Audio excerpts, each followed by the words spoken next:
Hi, and thanks for taking the time to watch our goal setting webinar recording brought to you by Principa and presented by Rick Payne. During the first part of this webinar, Rick will present you with a decision tree, starting with the question, are you satisfied with your personal and professional success? I would urge you to consider the decision tree carefully, even pausing the playback if necessary. See, our goal is to help you build a better life, not just a better business. And if any of your answers in the tree are no, then I'd suggest you pay close attention to the rest of this webinar recording. So sit back, relax, and we hope to see you live on one of our webinars in the future. Today's topic, goal setting workshop, is I think one of the most important things that you can do for yourself and also for your clients.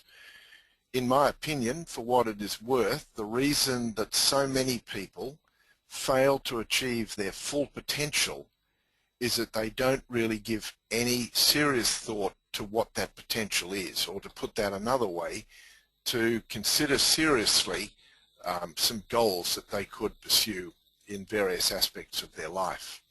So let's take a look at this. Before I start, I just wanted to also mention to you that this webinar, although it is directed to our own members and people who may be interested in membership of the Principa Alliance, it's something that you could be doing with your clients, and I believe it could be an extraordinarily valuable service that you could be offering to your clients to help them to develop some goals that embrace, amongst other things, their business as well as their personal goals. But at the same time, you could do it with your team members, and hopefully some of those may be participating in today's program, and you could do it either as groups or you could do it individually. We will provide you with a copy of the slide deck that I'm using today so that you can cut and paste it as you wish for your own purposes, and there is also a facilitator's manual that goes with the program that provides you with some more background notes as to what I'm talking about. But this decision tree is, in my opinion, a good starting point. The question that I ask right at the top of the decision tree is, are you satisfied with your personal and professional success? Now, the reason I think that's a very important question to ask is I have on many occasions in casual conversation asked CPAs primarily, but I've also raised it with other people in business, the fundamental question of why are you a CPA? What led you to be a CPA? I have never as yet had, well, I tell a lie here. One person said that when she was a little girl, she always wanted to be a CPA for some reason. She said, I don't know why I wanted to, but she said, I am clearly the exception to the rule. But what I was about to say before is I have never had, with that exception, had anybody say to me when they were young, I want to be a CPA. So the question, it begs the question, how do we end up in this career? And more often than not, I get responses like, I was quite good at maths at school, and my career guidance teacher suggested that I might want to study business.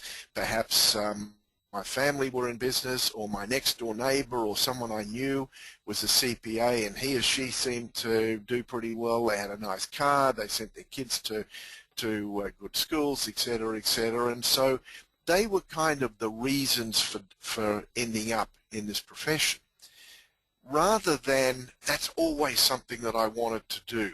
Unlike people who want to be a footballer or a fireman or a doctor or an engineer or something, to build bridges or whatever, we kind of just end up in this profession. Not that I'm saying it's a bad profession to be in. I think it's a great profession to be in, and I often advise younger people to give some consideration to it, if for no other reason it gives them great opportunities for travel. There are always job opportunities for people with a financial kind of background and so on. So I think there are lots of good reasons for going into it, but passion, desire to become a CPA rarely is at the top of that list. So I think it's important, therefore, for us to sometimes just step back and reflect on, are we happy with where we're going? I've written some stuff on this about how people get to maybe 30 or their mid-30s and ask themselves, why am I doing this? They figure that they've got another 30 years to go, and perhaps they're not achieving. They've got financial success perhaps, and they're able to take care of their family or pursue their other interests and so on. Not that there is anything wrong with that at all, but perhaps there's something missing. You know, are we really happy with our personal professional success? Now, if the answer to that is yes, I am, then it begs the question, do you want to raise the bar? Do you want to see what you might be able to achieve? You know, it's to set, as Jim Collins might suggest, a BHAG, a big, hairy, audacious goal, and see what you can make of your business, your practice, your life, or whatever. On the other hand, your answer to that might be, no, I'm not. I don't feel that I've achieved as much personal professional success as I could, in which case the answer to that might be, or a second question might be, do you want to achieve more? Now, if the answers to both of those questions are no, then clearly you just keep doing what you're doing and you'll keep getting what you're getting. On the other hand, if the answers to those two questions are yes, then clearly you must do something different. And I think that that difference needs to start with a new suite of or set of goals, or goal. It's not necessarily several goals, it may just be one goal. So this is a useful starting framework just to give some consideration, to put some context into what we're talking about. Now, success is very much a personal thing. I'm not in the business of getting on a stage and trying to motivate people to pursue success in however they want to define it, because it is very much a personal thing. To me, it's knowing that I've done the best that I'm capable of doing with the time and the talent that I was blessed with. In other words, it's an outcome of what I do. It's an outcome of action, of decisions that I've taken in the past have led to where I'm at the moment. Rarely, if ever, can we say where we're at today is the result of consequences. It's the result of the way in which we've reacted to consequences.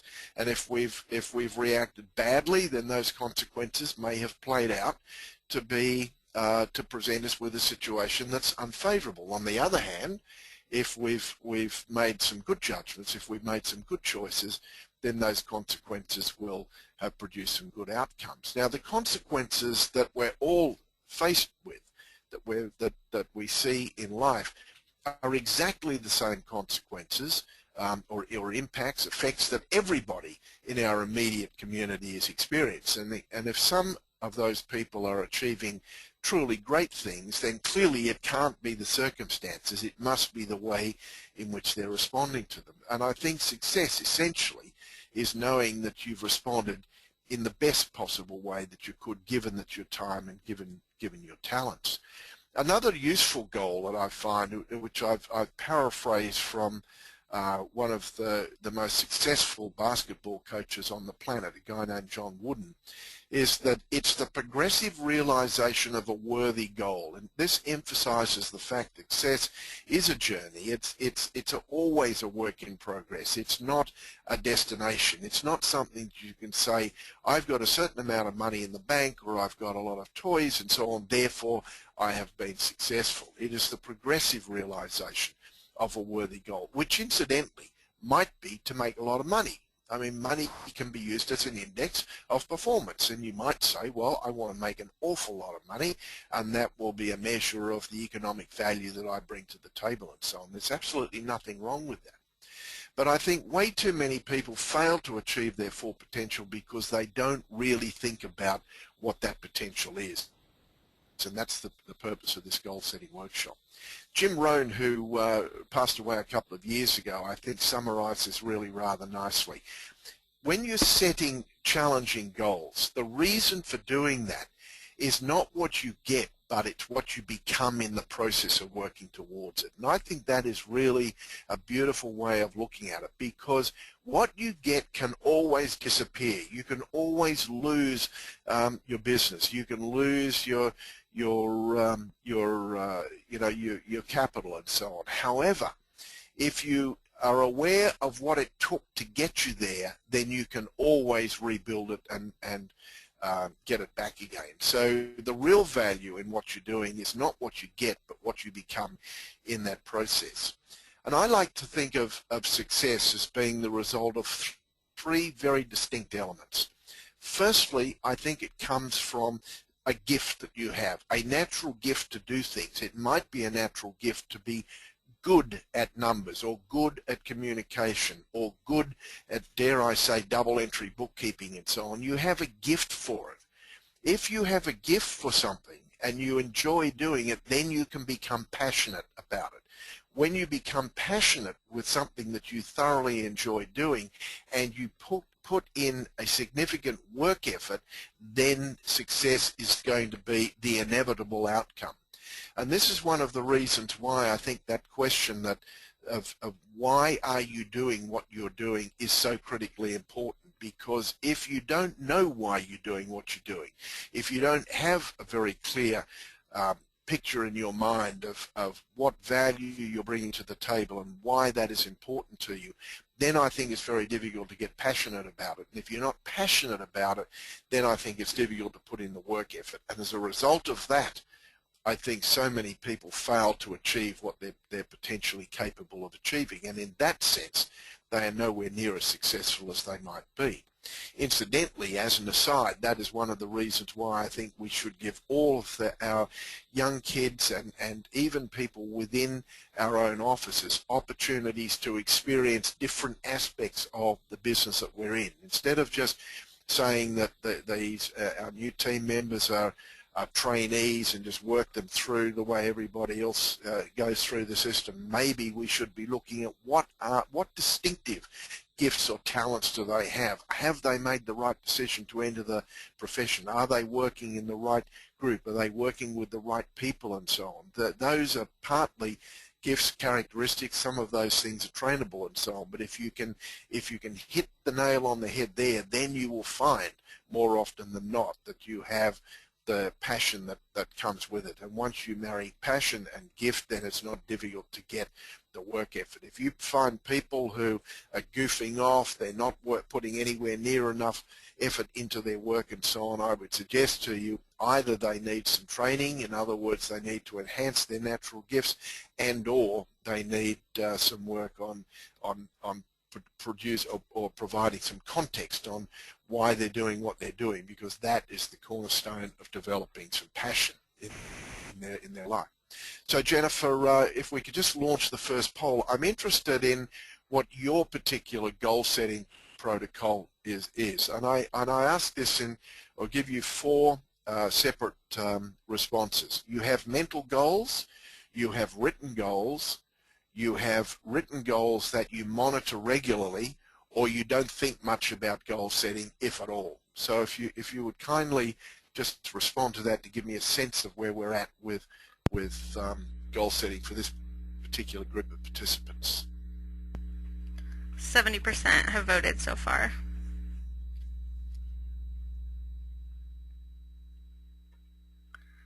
We'll keep the polls up for about 15 more seconds. 80% have voted.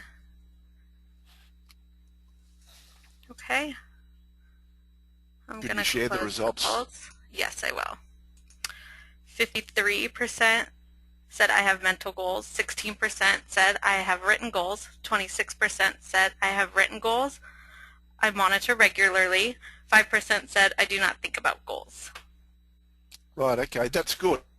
I'm very pleased that there's such a high, nearly 30% are saying they've got written goals that monitor regularly. I think it's absolutely a key. A lot of people have goals or kind of vague kind of goals, but when they're written down, you're going a long way towards actually accomplishing them. So, you know, I've been a goal setter for a good part of my life, and I review them regularly. I have a journal that I put my goals in. I look at them regularly. I zero in on the really important ones, and sometimes those priorities change, but for the most part, I think it's a critically important aspect of the whole process. So there are four fundamental reasons, and there may be some others, but these are the four fundamental reasons, I think, for having robust, very robust goals. Firstly, they give you and your organization some direction. If you have no goal, you're just going to be flopping around in dare I say, a sea of mediocrity. I think most businesses that are just surviving are just floating in that sea of sameness. They're all doing more or less the same thing, no direction. Their boat, so to speak, their business boat, their lifeboat is just cruising around, just blowing in whatever direction the wind happens to be taking them in at the time. So when you have goals, you have a very clear line of sight between where you are today and where you want to go. It is a key element of it. But they also give you purpose. And by that I mean when you write down a goal and you have a very clear idea of where you want to go and why you want to get there, your brain literally kicks in to help you get there.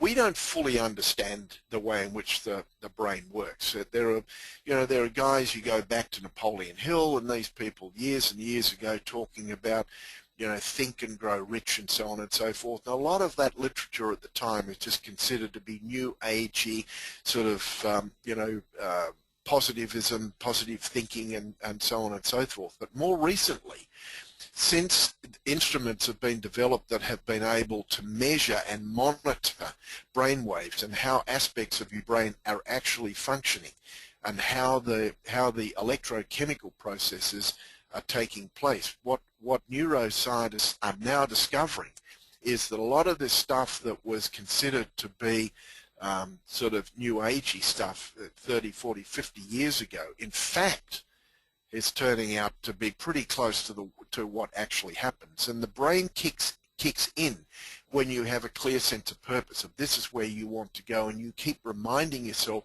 this is the direction in which you want to go. And the way it does that is to bring your attention aware to what you need to put that into place. In other words, you're able to recognize people who can help you get there. You're able to come up with ideas that your subconscious brain throws at you that will enable you to move in that direction. If you don't have clear goals, then your brain is just simply going to bounce along from one thing to the next. In other words, it's not going to be a tool that takes you in the direction you want to move in. And that is one of the reasons why in our practice development challenge that we've been running for the last couple of years, why we consider it so critically important that you start that process off with a 10-year vision statement of where you want to take your business in the future, and that you develop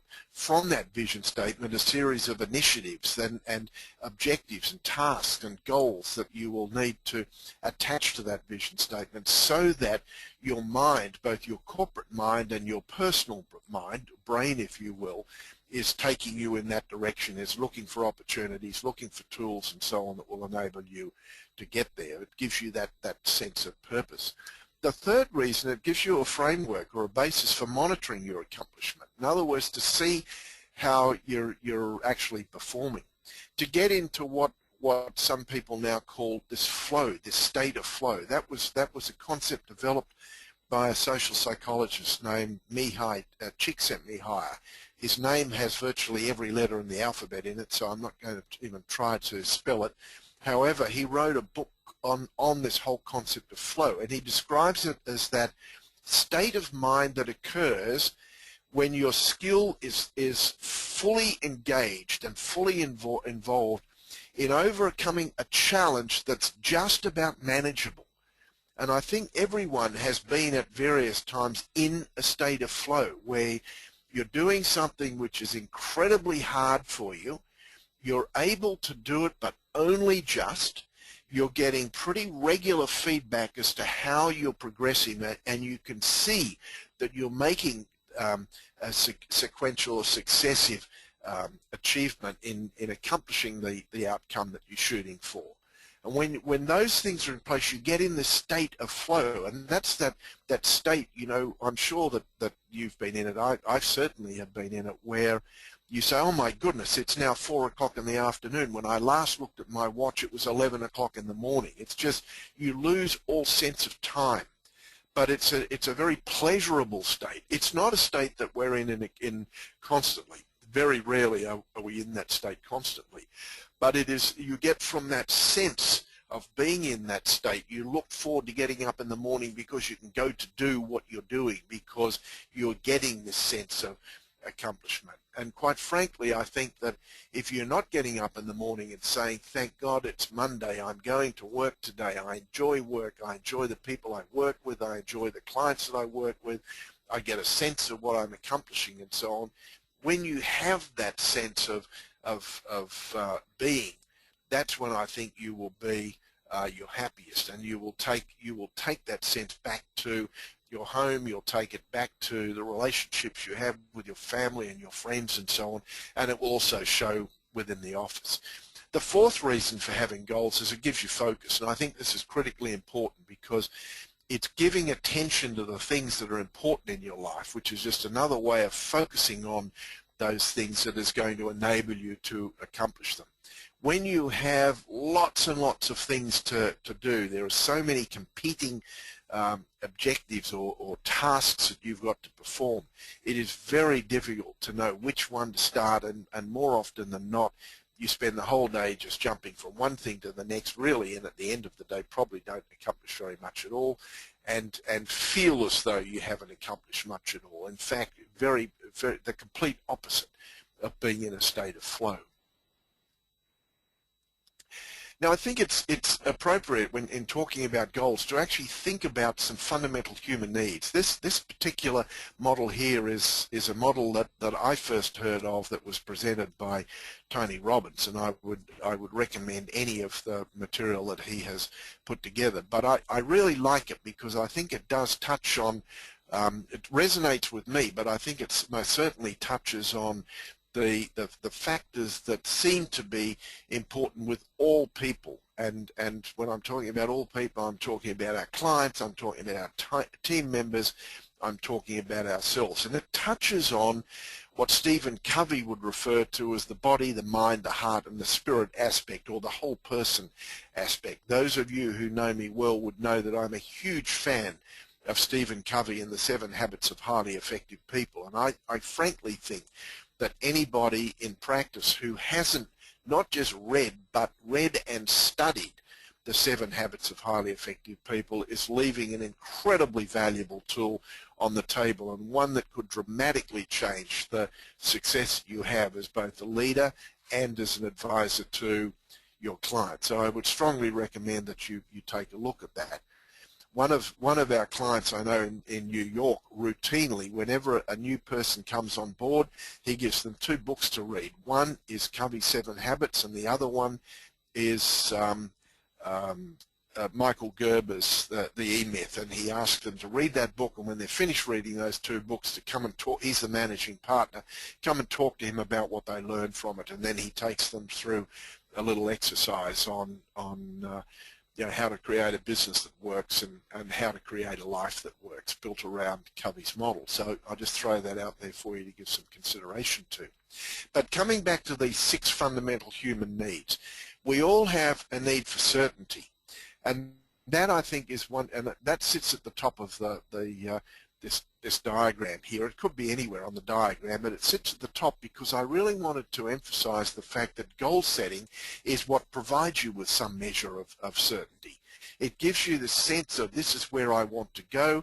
It enables you to be confident that you will be able to get to that particular destination, and that I think is playing to that fundamental human need.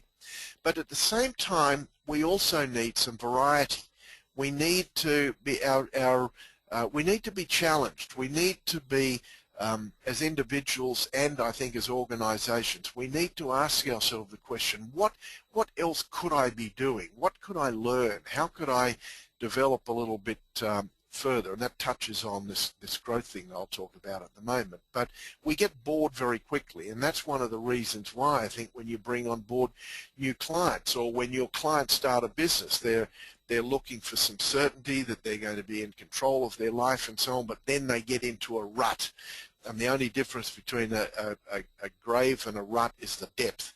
They find that it's just the same thing day in, day out, and so on. If you engage them in a consulting capacity, you can get them to set some goals. You can look at what they need to do in their business in order to accomplish those goals. You set a completely new framework or a new business strategy and so on. That's what brings variety and interest into their life, and that's a fundamental human need. So if you can touch that particular hot button, then you'll find that you become a much more effective salesperson. The third element is significance. We all need significance. We need to be able to identify with some degree of accomplishment in our life. It may be the label we have on the door. It may be people who aspire to be a partner or an owner or a shareholder or whatever it might be in an accounting practice. It might be significance that attaches to the role that you have within that practice as a managing partner, for example, managing director and so on. But we all need to have this feeling of significance. Then at the same time we need to have connection. And when we look at those two things in the context of our team members and or our clients, they need to feel that they are part of a team. Our clients, your clients, need to feel that you take more than a passing interest just in their business and their wallet. You're taking an interest in what they're accomplishing in their life and that they are connected. They are partners with you in business and so on. I think when you're thinking about these human needs, you can also be thinking about it in terms of what does that mean for the type of relationship that we seek to have with our clients and also with our team members.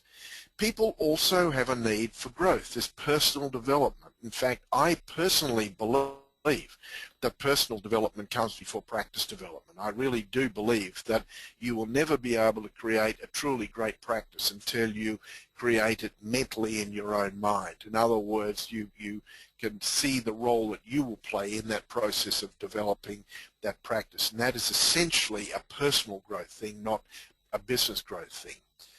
And then the sixth fundamental human need is purpose, of having a reason for doing what you're doing. I touched on that when I opened this webinar. Why are we doing what we're doing, and what are the implications of that for the way in which this business is we're going to develop it? What is this fundamental purpose? Now, when you look at the way in which you can accomplish your goal, I think it's very important to understand that goals are not accomplished overnight. They're accomplished by successive small steps that you make as you head towards your end objective. It's like, and I've used this metaphor many, many times, and I apologize if I'm boring you with it, but it's like flying an aeroplane, taking an aeroplane from Sydney to Los Angeles, which I do several times a year. And I know for a fact that the pilots have a very clear picture of where they want to go.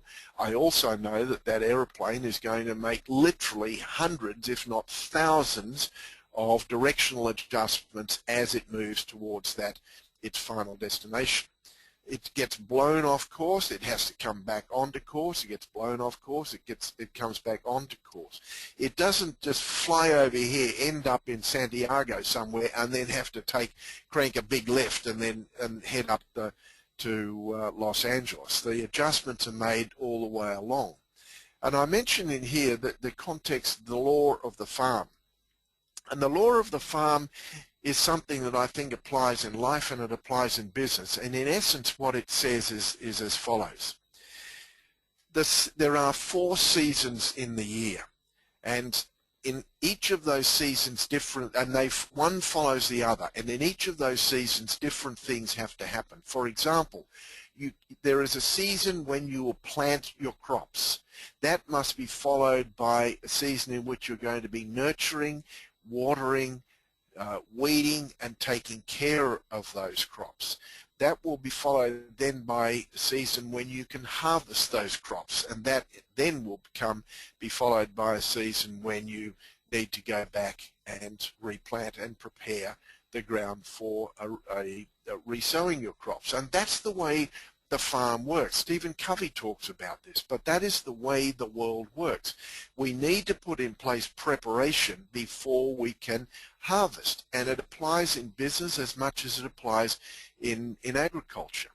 We need to develop our people, we need to develop the relationships, we need to develop our skills and so on, and we need to systematically progress towards the accomplishment of our goals. If we back off any of those things, then we will find that we failed to achieve the goal. We will just take that step, and then we'll come across and fall far short of what our potential is. So as we achieve goals, then we need to be resetting more robust ones over and above that. So let's look at some data on goal achievement. There was once, and it was a very popular study that was supposed to have been done by Yale graduates, 30 or 40 or 50 years ago, which turned out to be a complete fabrication. I don't know who first started this rumor out. I hear it might have been Zig Ziglar, and it was picked up by a whole bunch of other so-called motivational speakers over the years and so on. They talked about the Yale study, how less than 2% of the population sets goals, and those who did set goals achieved 10 times the success of those who didn't achieve goals and so on. As it turns out, if you Google the Yale goal setting study, you'll find it was a complete fabrication. Somebody made it up. However, there have been some goal achievement studies that have been done, and this is one of them, and the reference to this is in the PowerPoint slides that you will get. But they the researchers broke this study down to individuals down into 5 fundamental groups. The first group were broken down into people who thought about their goals. Then there were several groups 2 to 5 were asked to had written down their goals. Group 3 was the same as Group 2, but they had to formulate an action plan. Group 4 was the same as Group 3, but they not only had to formulate an action plan, write down their goals, but send that action plan to with commitments to a supportive friend. And then finally, Group 5 was the same as Group 4, but they would send weekly progress reports. And the outcome of that study was pretty interesting. Looking at mean goal achievement, which was just a measure of whether or not of the people that were involved in the study, which ones actually achieved their goals. The one had unwritten goals, in other words, mental goals, had an achievement index of 4.28 versus the Group 5, who had written goals that they committed to a third party, that they had an action plan, and that they did regular monitoring, were 78% more likely to accomplish their goals than the Group 1. Now, I think this certainly, I wouldn't say that this is absolutely conclusive evidence that when you write these goals down, you're necessarily going to accomplish them. However, it does seem to me to make intuitive sense as an individual for me, but also when I look at the results of people who we work with who are in our own mentoring group, that when you have written goals that you share with somebody else, that you regularly monitor and so on, the likelihood of you accomplishing those things is so much greater. So when we look at this, the goal achievement conclusion that we get from this is, firstly, that you need to have written goals, and that's a key element of our practice development challenge. Secondly, you need to have a documented action plan. It's not sufficient just to say, this is what I want to accomplish. You need to have a series of action initiatives that you intend to put in place and work with in order to get to those goals, and they need to be consistent with those goals. You need to get a public commitment to a supportive friend, coach, or mentor in order to make that happen. For example, if you want to get fit, it's all very well to say that I'm going to go to the gym 3 or 4 times a week, and I'm going to work out, and I'm going to monitor my progress, whether it be weight work or cardio work and so on. The minute you say, I'm going to accomplish those things and I'm going to commit to do it preferably with somebody else, the chances of you actually turning up at the gym for 52 weeks of the year is dramatically increased. If you leave it up to your own discipline, there's a very good chance that after a month or two you'll drop by the wayside. And then finally, accepting accountability by submitting regular results reports, and this I think is so important. Accountability is what gets people taking action. We are our own worst self-disciplinarians, and if we're not accountable to a friend, a colleague, a mentor, a coach, then we will probably forgive ourselves for some action indiscretions, or failing to act. So I think this is particularly important. Just let me recap. You have written goals, you have a documented action plan, you publicly commit to a supportive friend, coach, or mentor, and you accept responsibility by submitting those results. Now, if you look at this in the context of the work that you could be doing with your clients, you help them develop some goals using this methodology that I'm about to share with you, but then you work with them to develop some action initiatives. More often than not, they're going to be built around developing a robust strategic plan, looking at some action initiatives that can run off of that strategic plan. More often than not, it will involve working with their people, developing a customer service strategy, looking at their pricing mechanisms, looking at their inventory that they've got. I mean, all of the stuff that business advisors would logically do for a client. Then setting up a regular monthly monitoring process. Now, when that is in place, you will be absolutely amazed at the results that your clients can get and how dependent they will become on that process, and through that process, how dependent they will become upon you. So I think this is a really important aspect of your business advisory services. In terms of the stuff that we do, that is Principa, will also be your supportive friend or mentor or coach or whatever. And we also invite you to participate with the other practice development participants. Some of you on this call have been involved in the practice development challenge last year, and I wonder how many of you are actually sharing with each other the tasks that you know before you, which is one of the reasons I wanted to do this goal workshop, and I look forward to getting your feedback from that after we're done with this. So, if goals are your key to success, most times you know what you need to do. You even know how you need to do it. But the most important element of all is this why. As Nevsky says, he who has a strong enough why can bear almost any how, and that is so important. And then the question of when comes into play.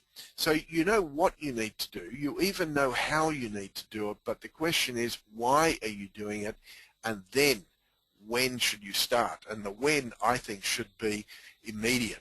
One of the things about goal setting that I think is so critically important is once you've decided what your goal is going to be. For example, if for instance, you say, I want to buy a new car, and I want that car to be, just for the sake of discussion, a 7 Series BMW.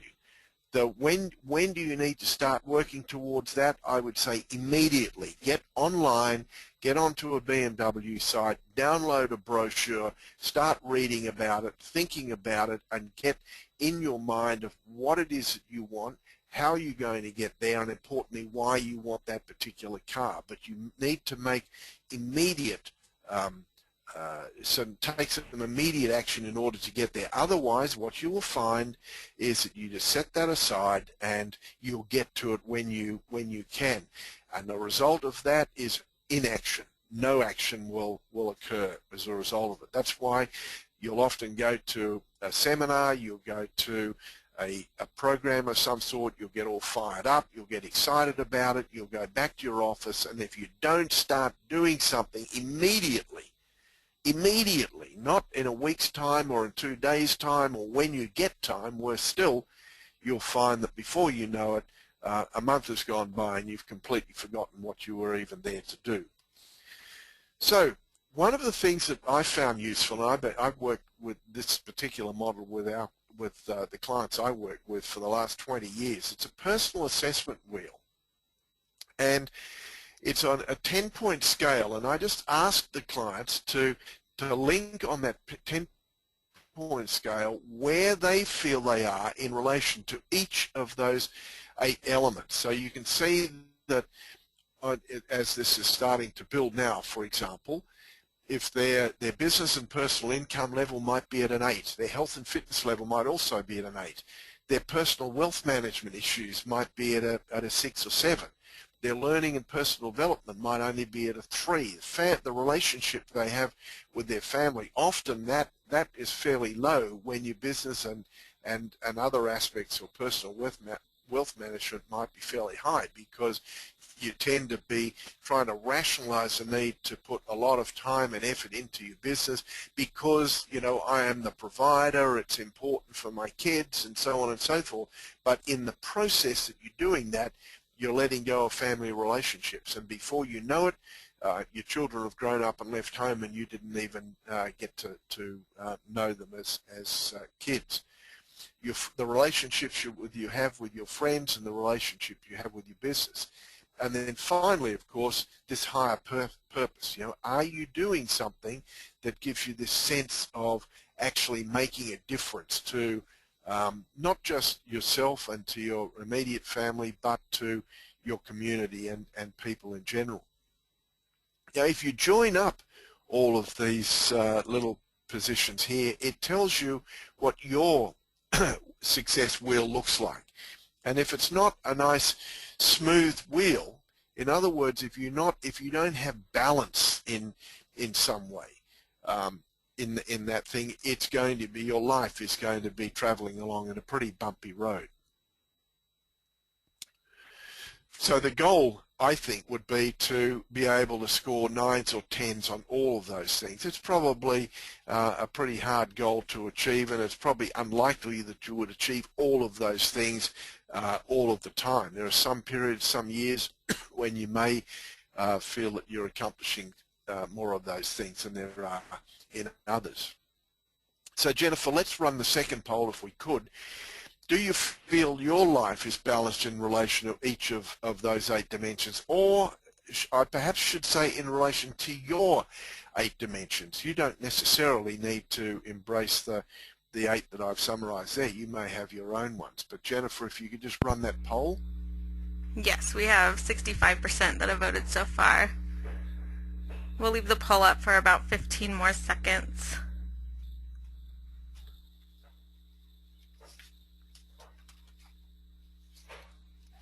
Okay, I think we'll close the poll.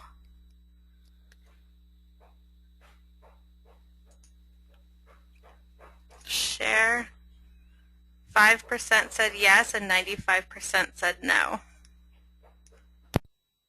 Right, okay. I think that's probably a pretty fair statement. I personally would also have to relate to that. So, in developing your personal vision, and this is what we did at in the Practice Development Challenge. What I ask you to do, and this is the workshop part of what we're doing now. I don't expect you to do it at this moment, but if you want to explore this process, you can do so after this webinar is done. Bear in mind, you will get the slides and you will get the associated facilitators guide. But what I ask you to do is just script your future, which is essentially a private thing. Just script your future by just summarizing what your ideal life will look like or does look like 10 years from now. And it's important that you give consideration to these 4 bullet points that I've made there. I'm asking you to touch on all of the things that are important to you. And for the most part, that is going to be your family, your friends, your business, your income, your the work that you're doing, the clients that you're working with, the type of work that you're doing, the type of the people that you are working with in your office. I mean, all of the things that are important to you, your health, your everything. Just write your story, script your story, your, if you will, perfect world. I want you to write it in the present tense. In other words, to write it as though it has already happened or is happening now. This is your life, so to speak. This is where I'm at. It's a blend of where you've got to and what you're experiencing at the time. It is, as I said before, an intensely private communication. It's not something that you want to share with anybody.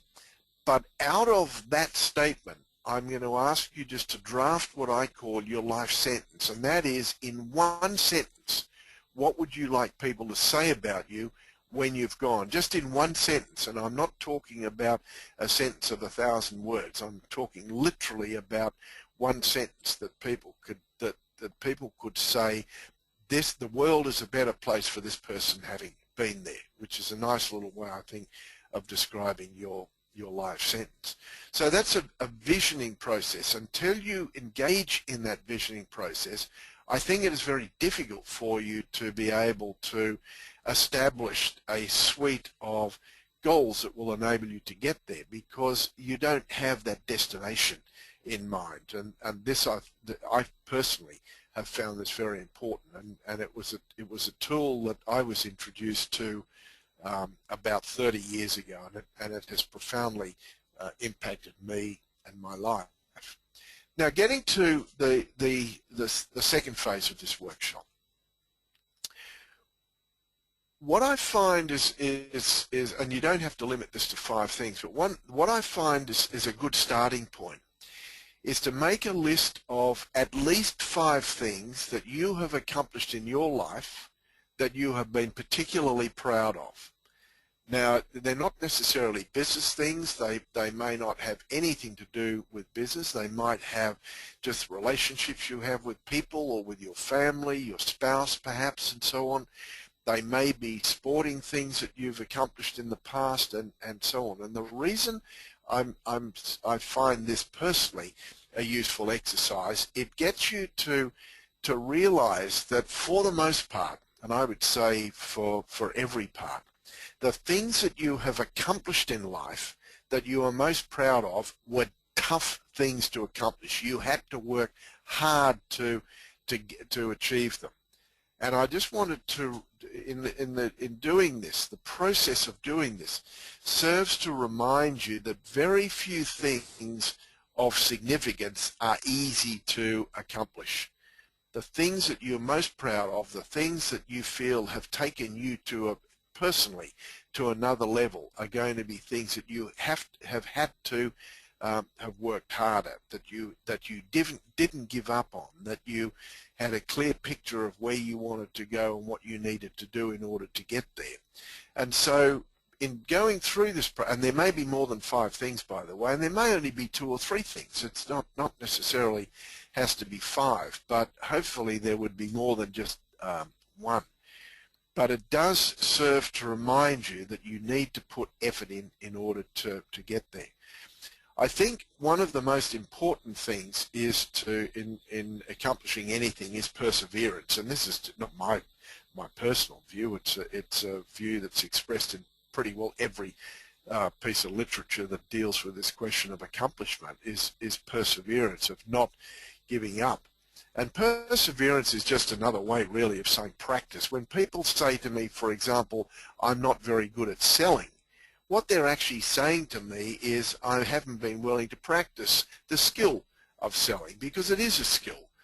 It's one of those things that you need to work at, and it needs to be deliberate practice, not just vague, I've had to go at it a few times, but really work at it. Learn to learn from your mistakes.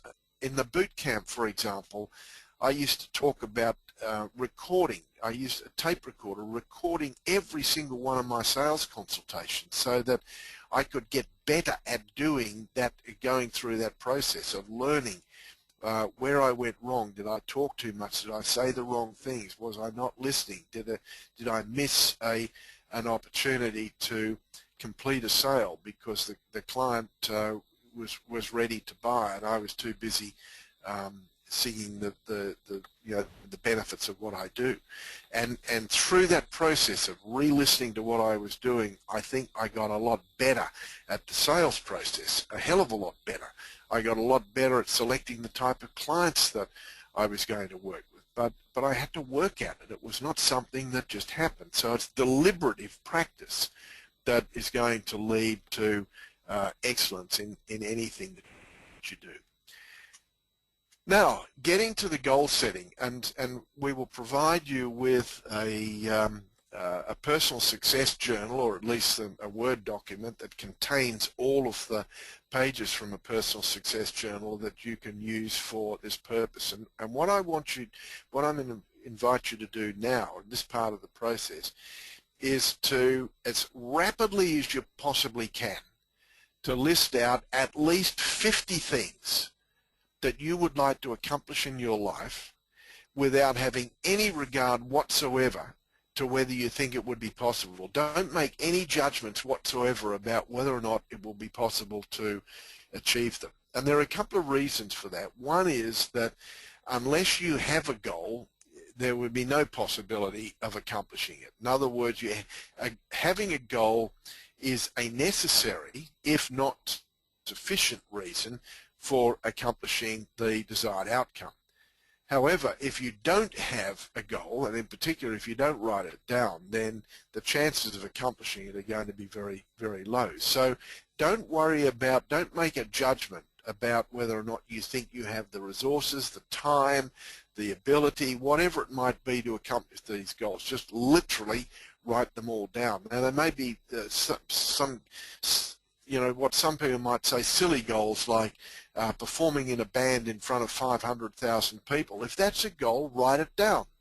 It doesn't. It's the purpose of this exercise is not to make a judgment about whether you can accomplish it or can't accomplish it. You might find that the most outrageous goals that you set all of a sudden start to come into play. And so these things do tend to happen for you, but just let it go, free flow, as fast as you possibly can. Those goals might have to do with relationships, they may have to do with money, they may have to do with sporting skills, they might have to do with music skills, they might have to do with travel, they could be anything that you like.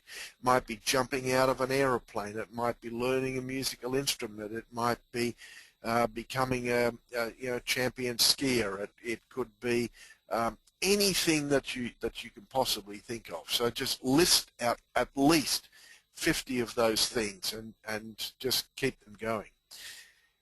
One of the things you may want to do as a result of this little presentation is to keep a journal if you're not already doing it, but I will come to that later. In that journal you may want to just make a list. It's a kind of a bucket list of all of the things that you want to accomplish in your life before you go to your maker. Now, once you've got that list, list of goals set up, the next thing I want you to do is to head up each of these columns on the right-hand side into 1 to 3 years, 3 to 5, 5 to 10, and then greater than 10 years. And then go through each of the goals that you've listed and mark those off that you could achieve in 1 to 3 years. And of the ones that you can achieve in 1 to 3 years, if they're in that category, indicate whether it's 1, 2, or 3 years that you will accomplish them. So just literally go through them and identify those that could be, in your opinion, accomplished in 1 to 3 years, 3 to 5, 5 to 10, and then more than 10 years. And within the one category, in that first column in there, just indicate whether it's 1 year, 2, or 3 years that it would take you to accomplish, or 1 or 2 years that it would take you to accomplish it. So that's the second phase play. And then of the goals that you would believe that you could achieve in 1 year, I want you to identify 3, no more than 3, maybe 4, but not a large number, that would have the most profound impact on your life now, or at least as you're working towards those goals. So you go through as many goals as you possibly can. You classify them in 1 to 3 years, like 1 and 2 years, 3 to 5, 5 to 10, and greater than 10. Of the 1 and 2 year goals, which ones could you achieve in the next 12 months? And of those, which 3 would have the most profound impact on your life? And make a note of those. Now, each of those goals must meet certain criteria. 1, they must have clarity. Now, by clarity, it must be very clear what they are, what you need to accomplish. One of them might, for example, be I want to parasail, or I want to parachute out of an aeroplane or something with a guide. That they must have very clear purpose, and they must have a very clear time frame by such and such a date. So it's very clear what has to be done and by when. So they've got to have clarity. There must be a compelling reason for it. There must be a reason why you want to accomplish it.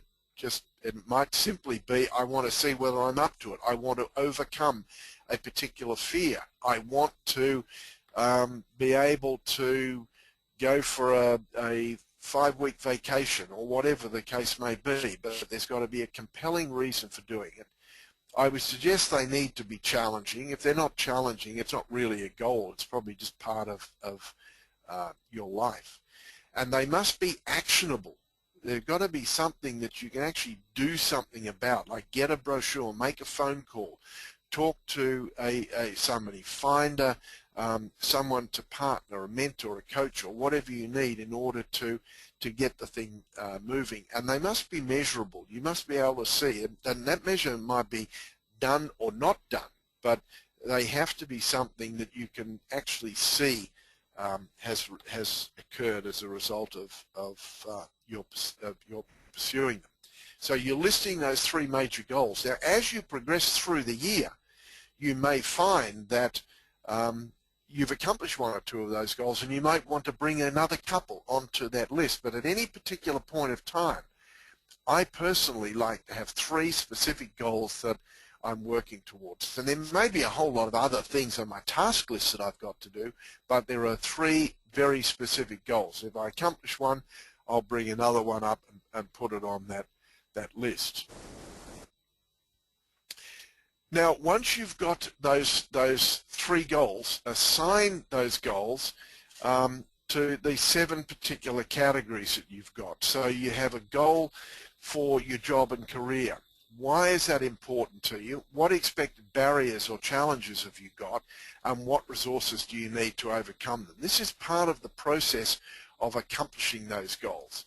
Once you know what it is that you're seeking to achieve and why it's important to you, then you can start to look at, what do I need to put in place in order to get there? What challenges am I likely to accomplishment? What skills do I need to get on board? And where might I get the resources in order to accommodate those skills? And do that in relation to each of those 8 areas of importance in your business. And what you'll find when you're doing this, as you're becoming very goal focused, you'll have a very clear picture of the things that you'd like to accomplish in your life. You'll be able to categorize them into those 8 areas of importance within your life. You'll be able to identify why they are important to you, what skills you need, or what resources you need to have in place in order to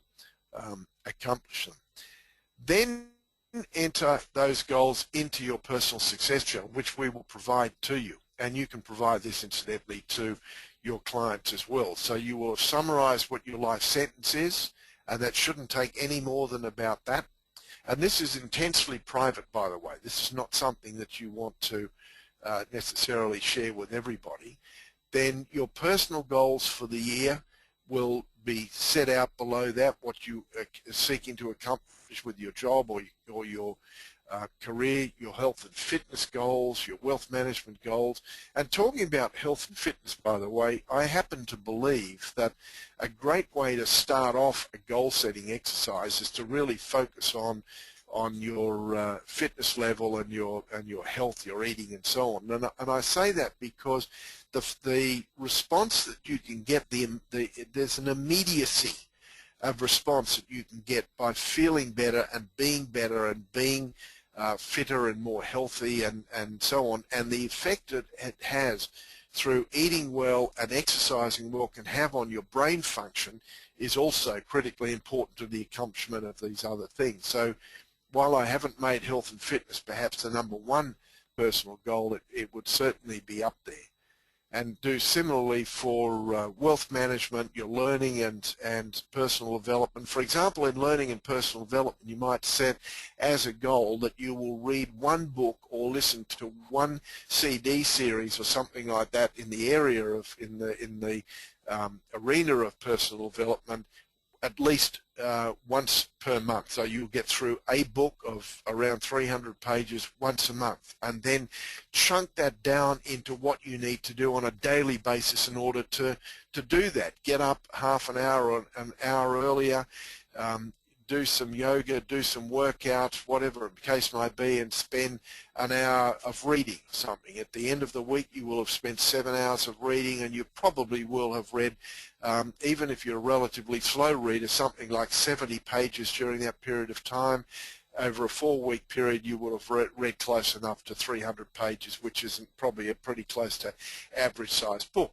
So when you chunk things down into that, a lot of people say, oh, I'm not good at reading, or I don't like reading, or I'm too busy to read, I'm not, that's not my kind of thing. If you chunk it down into small bits, you'll be amazed at how much better you get at it, how much faster you'll be able to read, how you will develop those skills, and out of that will come an enormous skill set that you'll be able to immediately bring to the table when you're talking to clients and so on, because you will have read some new stuff, you'll be thinking about new and different things and so on. The value you bring to your team or to your clients and so on will be dramatically enhanced. I can't even start to tell you how important I find that sort of stuff, and for the sake of an investment of $25 or $30 or whatever a book costs you, it's well worth the investment made.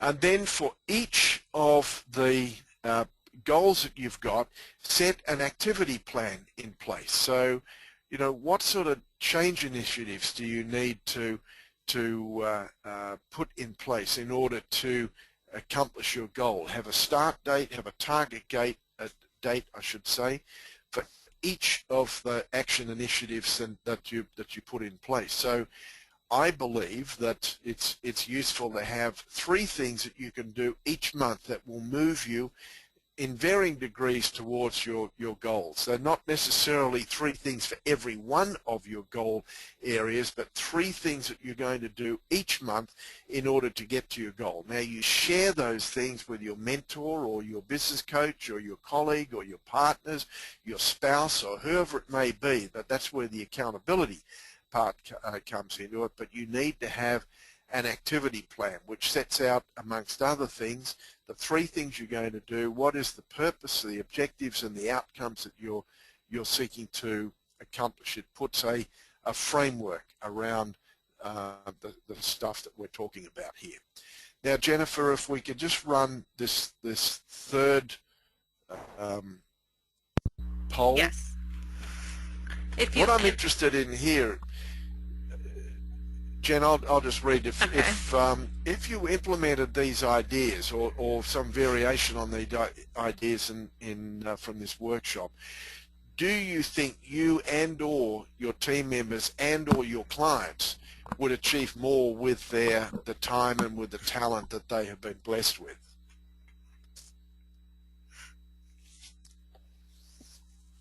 We have 60% that have voted so far. We'll leave the polls open for about 20 more seconds.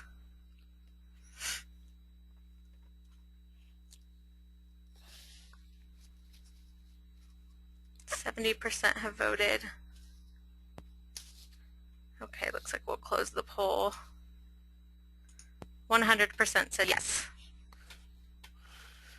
Yeah, that's good. And I really do think that this is something that you can share with your clients. I really do, and you can play around with the slides and the approach that you use, but it is very important. There are lots of other resources out there that you can access too. You know, just Google goal setting and have a look at the material that's out there. There's even a website on goal setting.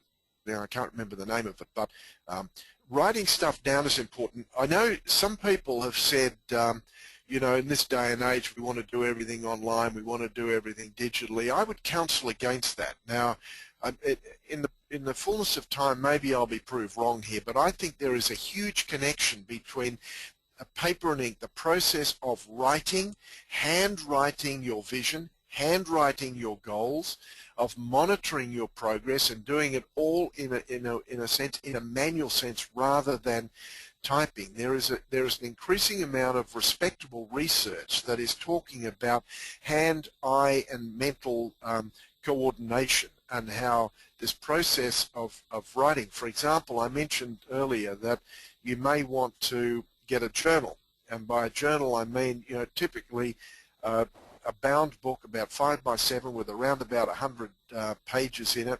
When I'm reading books, for what it is worth, I just share this with you. When I'm reading books, I make notes. I always carry a highlighter with me. It's always on me. I have hundreds of highlighters lying around the house. So when I'm reading a book, I'm highlighting stuff like mad so that I can flip back through the book and just zero in on things that I found interesting at the time I was reading it. The second thing is I make notes. I write notes, not necessarily with a view to going back to in order to look at what I've written to summarize the book, but the process of writing those notes is helping me understand what the author is saying, because the reality is most books, at least in my opinion, maybe 300 or 400 pages long with some exceptions, probably 350 of those pages were unnecessary. It's probably only 10 pages that really carry the essence of this guy's sort of ideas. In other words, it should have been published as a pamphlet rather than as a book, but it probably took him that long in order to, you know, or her to get those ideas together. And what I've tried to do when I'm using my journal is just to make notes about it and think about it, and then I do go back and have a look at my journal, and it gets me rethinking about those passages I read and the implications of it and so on, and it gives me an opportunity to converse with people and feeling somewhat more informed than I would otherwise be if I didn't do that. So our goal within Principa, of course, is to help you build a better life by having a better business, and I really hope that you can see that by doing that for your clients, it will not only enhance their life, but it will also enhance your own life.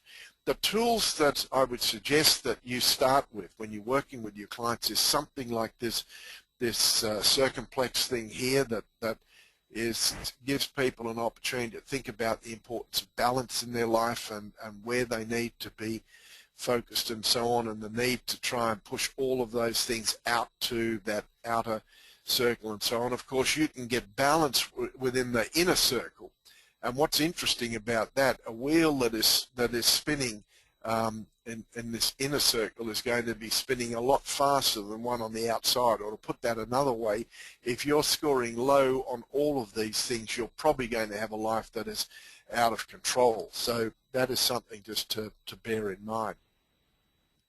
The other thing that I mentioned is that we will provide you with this personal success journal, which enables you to, it's a series of Word documents that you can print out. It will enable you to define the destination that you're heading towards. It will have and some sheets on action planning. It will have a weekly planner that the next slide will talk to. It gives you an opportunity to identify certain highlights in your life, which I think are very important things that you've accomplished or people that you've met and so on. It's got a section on relationships. It's got a very important section on your health and fitness, another section on your personal development or your personal success, library and so on, and then a section on KPIs and notes and so on. I think this is an incredibly valuable document. Even though you may not want to be carting this thing around and using it yourself, the ideas that sit behind it are ideas that you could summarize briefly in your little journal, which is something that you could be carrying around with you, and certainly you know, that's something that I have. Incidentally, I'll just also mention in passing, my journal may also have a shopping list in it.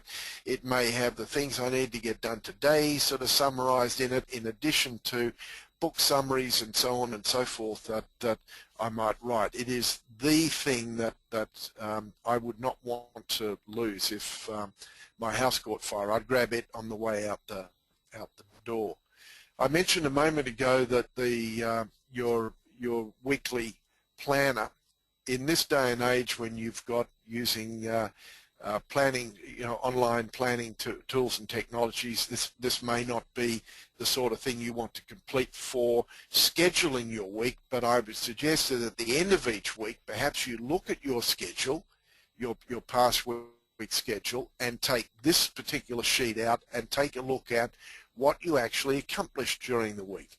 And you'll see that there are 4 critical little pieces in the bottom of this thing here that talk about body work, mind work, teamwork, and network. And I think those are cut to the core of the body, mind, heart, and spirit thing that Stephen Covey was talking about. By body work, I mean, did you do some exercise this week? Did you look at your diet this week or on each of these days? Yes or no? Just the process of going through this will tell you whether or not you need to be working on those things in order to be able to hit that circumflex scale at a higher level. What about your mind work? Did you take an hour out to do some reading? Are you reading or listening to some quality material? Are you making some notes and so on and so forth? Do you feel that when you come to the table to talk to a client or to your team members or to your friends and so on, that you can actually bring some intellectual grunt to the table and make a contribution in that area as a consequence of working on that? And what about teamwork? Did you mentor any people this week? Did you train? Did you coach? Did you teach anybody this week? What did you do to enhance your team this week? And then networking, nurturing, prospecting, and so on. Were you out visiting with clients and prospects? Were you thinking about it? Were you forming relationship with spheres of influence and so on and so forth?